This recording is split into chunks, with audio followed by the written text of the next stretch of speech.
Today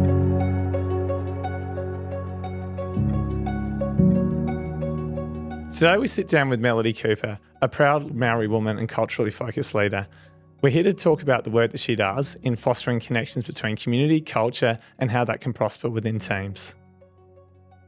So Mel, can you please tell us a bit about your background and how you got to do what you do today? Sure. So I'm the Regional Development Manager for Asia and Oceania for Commonwealth Sport. So I'm the only person that represents the global organisation here in Australia. So we have 74 nations and countries that we look after, and I represent 22 of those across the Commonwealth movement. And I also assist the Australian Basketball Players Association, the lead on the Opals national team, and they won bronze last year in the Paris Olympics. So it was a very proud moment to be able to work with them closely and assist them on that journey after Tokyo, which was a very challenging time. And I wear a few hats. So I also am the chair of a Indigenous organisation called the Guyan Zugub. And so it's an Aboriginal and Torres Strait Islander youth program. And we assist young people in Queensland and also Northern Territory through the basketball movement, but also developing healthy habits. So I partner that with Nate Jarwai and Junior, who is a team captain, team equipment manager for the Boomers. So I have a lot of basketball, I guess, in my line of work these days. But my background, I started in media. So I was working for Southern Cross Austereo and Australian Radio Network, worked up the ladder there and became the agency sales manager, which was a phenomenal experience for me because that's where I learned a lot about leadership, working with people, building teams from scratch, essentially, in quite a competitive environment. And so I did that for 15 years, even though I said I wouldn't work in media after my dad, because my dad was the general manager of radio stations for over 40 years. And I saw how hard he worked, and I was like, that looks ridiculous. But yeah, I think that work environment taught me a lot of skills, which I've been able to transfer into sports administration. So my actual sport is hockey. I represented Aotearoa New Zealand in hockey at London 2012. The Black Sticks is what we're called, and we finished fourth. So I have only watched the bronze medal game back once since then. So it's one of those awkward moments where you're so close but didn't quite get the medal to come home. And I remember my coach saying, you know, if you finish fourth, you'll remember this for the rest of your life. And I was like, yep, I definitely remember that one as being one of the most challenging but most rewarding sports experiences that I've had. So hockey's in my heart. And I also try and give back a lot through coaching, individual mentoring, and I'm currently a director with Hockey SA board. But I would find coaching a lot easier, I must say, than a director role. So yeah, that's a bit of a snapshot of my background. I really enjoy working in sports administration now, and a lot of the work that I've done has been focused specifically on cultural heritage and celebration of culture, and that's a passion project that I really enjoy. I've recently just finished my Bachelor of Psychology, and a lot of my papers were based around Indigenous rights and social impact. Now, could you share your personal story and connection with your own culture? Sure. So I grew up in Aotearoa. My biological parents are actually my auntie and uncle. So my father, he's Māori, and my mum, biological mum, she's Cook Island Māori. So I have the two heritage lines that I'm very proud of. So my iwi are Ngāpui, which is one of the larger tribes back home.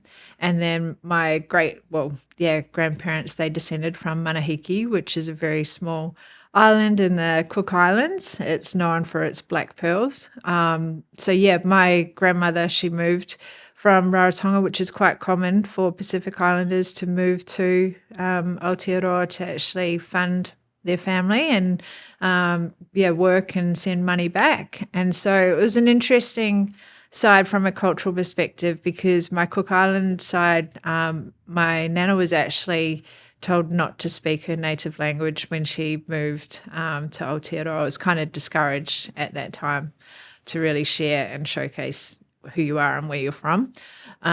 Yet my other nanny, my nanny Nauro, she's actually well known for helping getting te reo Māori into the education system. So she actually led a lot of being able to integrate the revitalisation of language and the bilingual side back at home.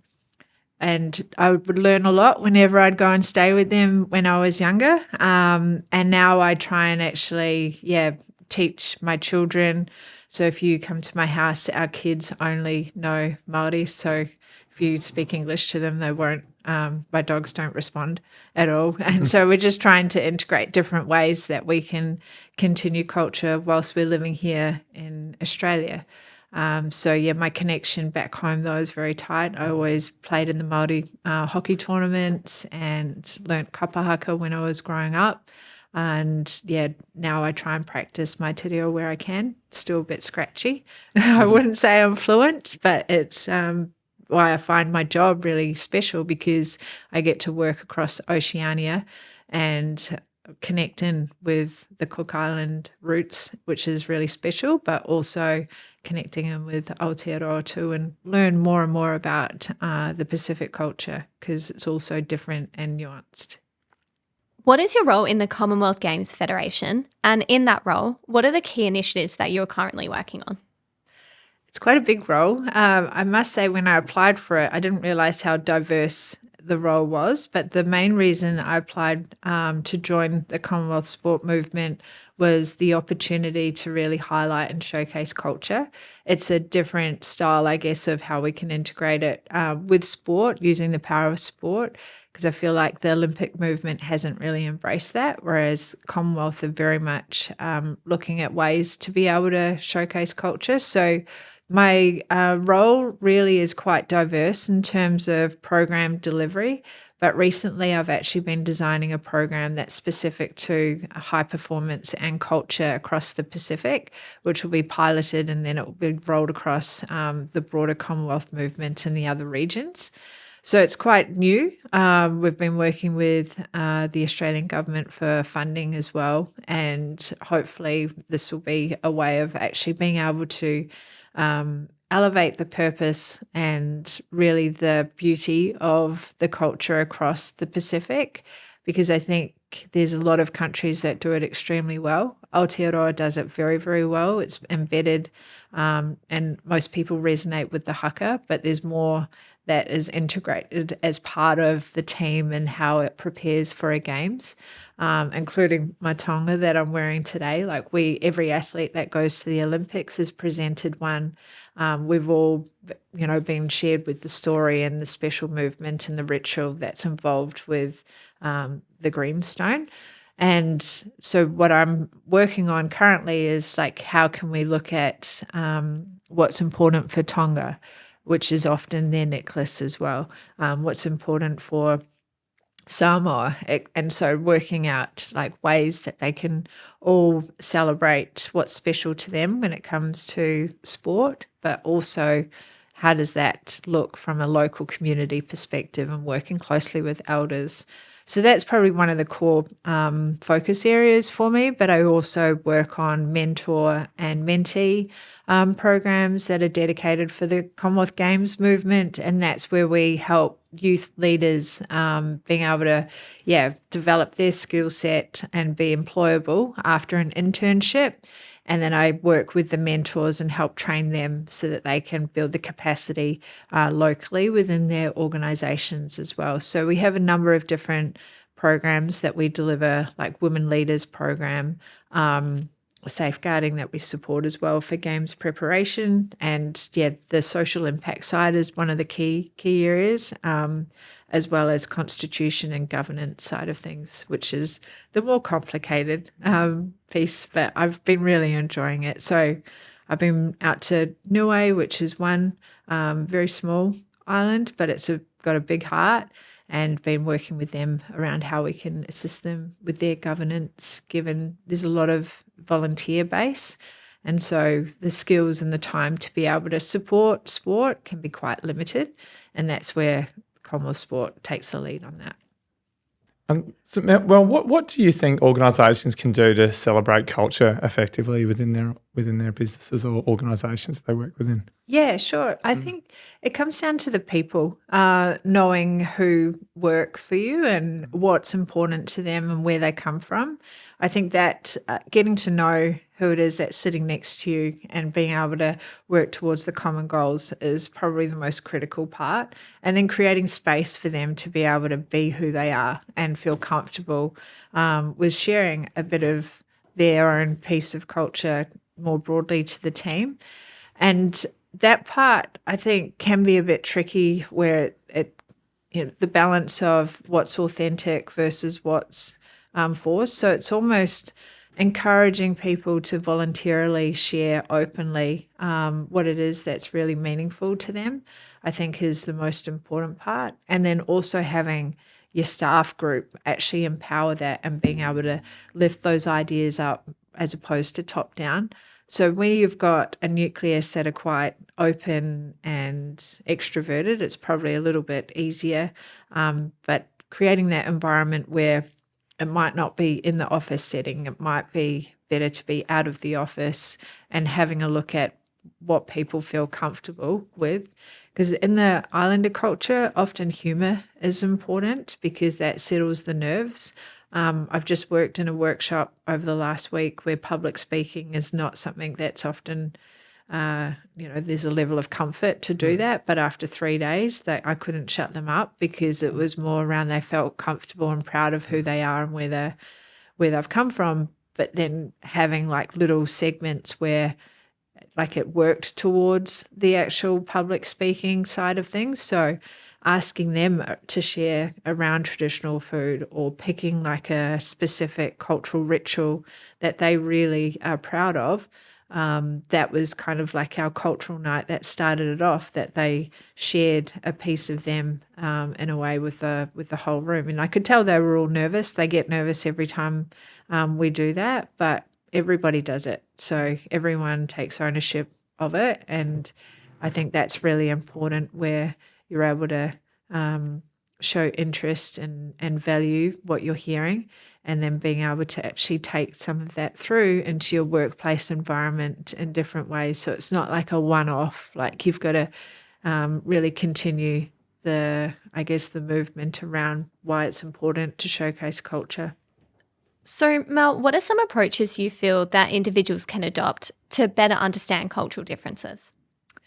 I think there's actually a really good book that I've read recently called The Cultural Map, and it's one that really sort of it talks to our own individual bias and the assumptions that we make around other people's culture. So for me, when I read it, I was like, yeah, that's actually true. Like we often have this view of particular cultures around how they might like to do things, I guess. And so for me, reading that book, it really highlights the need to ask the question, like ask more and listen, because I feel that is the most important part around cultural understanding, is getting to know the individual and finding out what motivates, what drives the individual, but also what the level of comfort is and what they're aspiring to be able to share. And I feel that framing and that questioning style are no longer sort of tell mode. I think that provides like the rapport of being able to really know exactly what it is that you might want to share about yourself, that you haven't had the space created to be able to do that, which could be, just setting up a shared meal opportunity, which might be showcasing your traditional food with everybody else, and then the story behind it. The storytelling component, I think, is the most important to cultural identity. So embracing stories and being able to hear what it is individually that you like to, really kind of go back to, and what anchors you from a cultural perspective. With multiple generations shaping today's workforce, what, I guess, strategies or ways of going about things do you think can help bridge the gap between those generations and help people understand each other and work well together? Really good question. We spend a lot of time working with youth especially across the Commonwealth, because that is where our focus area is to develop future leaders. And I think working with youth these days, there's a particular style of language use that will resonate a lot stronger. So the whole command and control leadership style is old school and completely irrelevant these days, in my personal opinion, because the younger generation don't want to be told how to do things. Like, I think we've shifted into more of a collaborative style approach to really establish strong teams. And that is a generational shift, because I think, and this is quite a broad assumption, but there is the tendency to see more common command and control style with the older, which was the way of learning back then. It was like you're told to, that's very task orientated.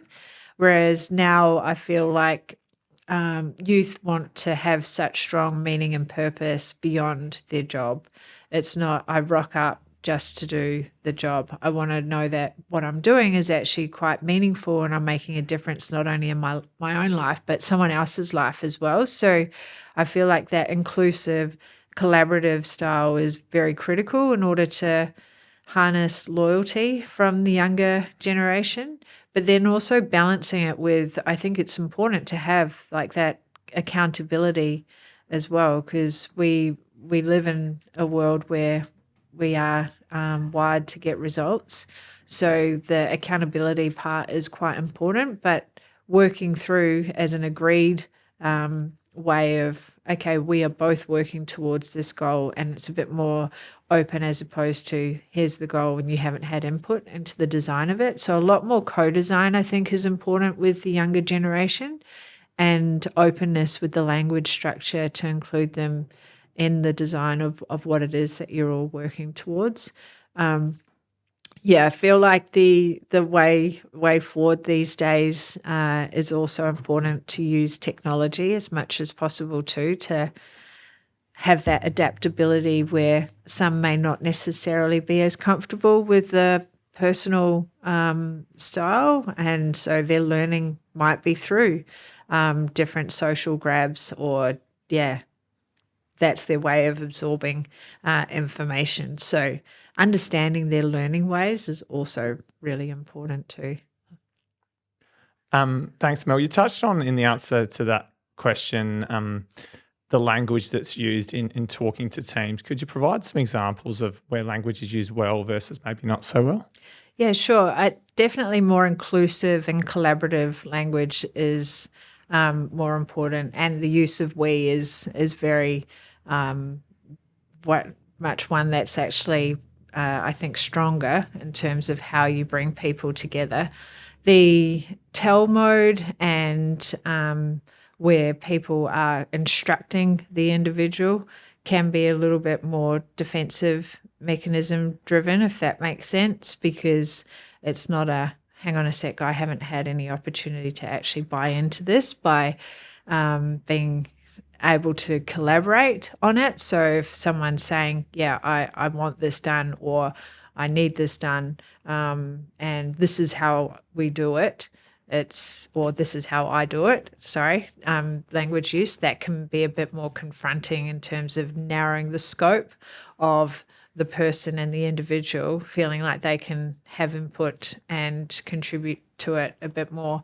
So I also feel like the emphasis on behaviours is a bit more important, as well as taking some of the personal pronouns out of the delivery of some of the messaging, because that can actually just diffuse some of the dialogue and discussion points. That can be a lot easier for people to absorb that information, because as soon as you start saying you, it's like, oh, individually, you're speaking specifically to me, where I feel like if you take the pronouns out at times when you're trying to deliver a bit more of a generic message, that can be a bit easier as well for people to absorb that information. So Mel, what do you believe makes teams successful? What are some best examples you've seen of this working in practice? Yeah, this is a big question because I worked across a number of teams, not only in the corporate world, but sporting sector and then high performance sports teams. And I'd have to say trust is one of the biggest areas. Like if there's no trust within the team, then you can just see cracks form almost instantly. Respect is very, very important as well. Like you don't have to be best friends with your teammates. And that's something that has been quite hard, I think, for some people to realize where they've felt like they've got a friendship, but really it's like a colleague. And then they've felt disappointed when they've expected more of their teammate as such. And it's a differing level of understanding and expectation. So I think, yeah, being able to have that element of respect, knowing that you can have honest conversations with one another and reciprocate it. You've got to be able to receive it as well, I feel, is important in high-performing teams. The other part that I've noticed where teams have been really successful is it's not driven by the leaders and it's driven by the players as such or the people within the team. They're the ones that have really driven the values, the behaviours and the tendencies that form the nucleus.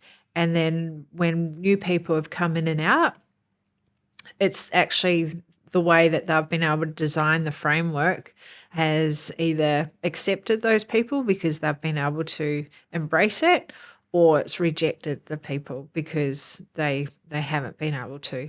And yeah, unfortunately, we do see the whole no dickhead policy, if you've heard of that before, where there can be a bad apple every now and then in a team environment, and it can really be quite disruptive. So sometimes I think you can manage one, but when it starts to, there's 1, 2, 3, that's where you'll find like behaviours and tendencies can be quite selfish, can be quite entitled, can be disruptive in terms of I'm focusing on me and have lost sight of what the overall team purpose, value and objectives are.